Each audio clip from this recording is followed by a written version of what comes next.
Hi, I'm ilabasmati, and today the title is, the topic is a very famous architect. The name is, the title is the Trample Edward Durell Stone. Very famous. He has an irregular career. I begin the topic with a sentence of him. There is too much conformity in contemporary architecture. I like to conceive architecture as an expression of individual creativity. I get much more pleasure in my works if I develop of my own conviction than if I am guided by a dogma defined by some other architect. I like. Well, Edward Durell Stone, 19 to 1978, he died with 70 years. Play his cane and Harvard University and the Massachusetts Institute, a very famous of technology.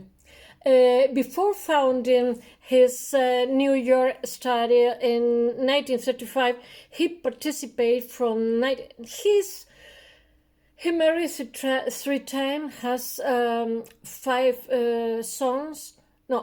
sons and one daughter. One of the several architects. One daughter is Fiona, is the last one of the third marriage. He divorced two times. His sons are architects like the father. I take this text from the foundation of this architect. In 1935, he participated from 1929 in the construction of the Rockefeller Center in New York, the Radio City. He designed the very famous Radio City of the Rockefeller Center.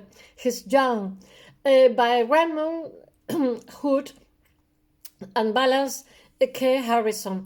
In 1913, when he finished the degree, he go to Europe 2 years.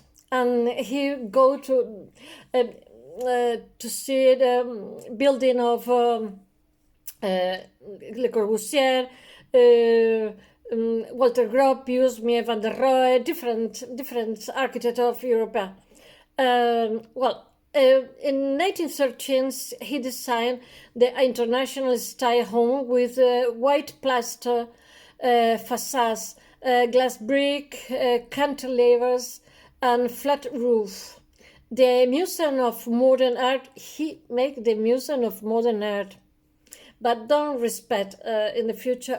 Nowadays it's not, has destroyed several parts. The Museum of Modern Art in New York, 1938, 1939, built in collaboration with Philip L. Goodwin.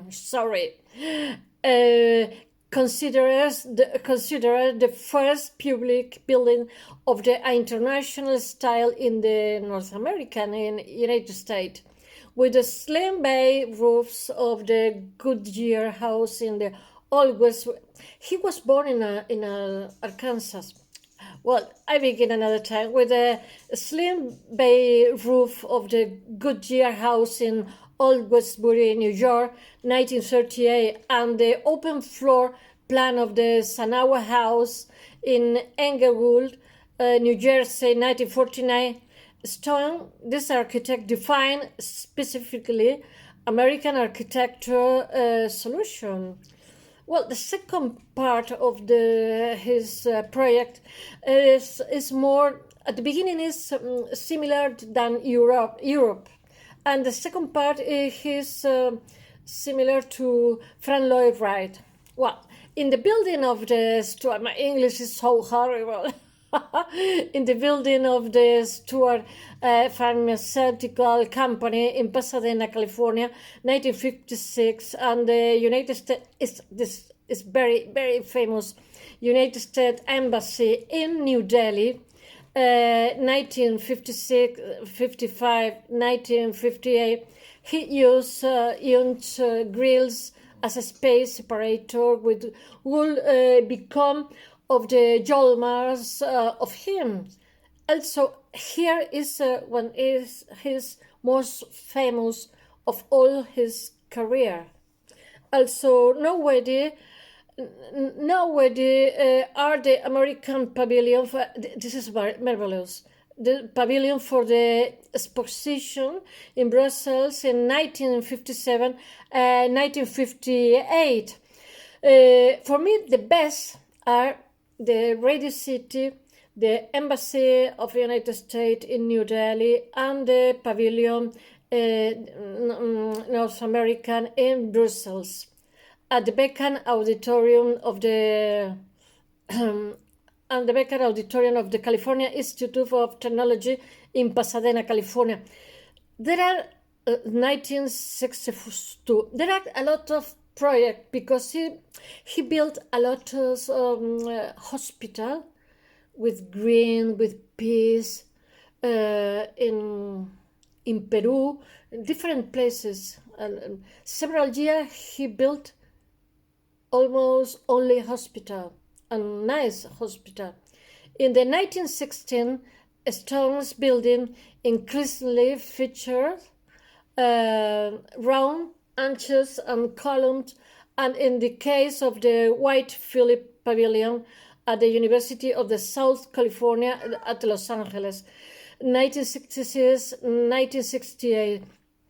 In this time, from the Embassy of New Delhi, that is very, very famous architect in United States, he has several studios in the two coasts of North America, and then has more than 200 people in his staff. In the 16th, at the end of the 15th and the beginning of the 16th, he's an incredible famous architect, which with that neoclassicism aesthetic Stone dismissed the glass construction that emerged as imitation of Mies van der Rohe as timeless and lacking timeless in character. Well, that's all for today. Thanks so much for paying attention, and see you soon. See you tomorrow. Bye.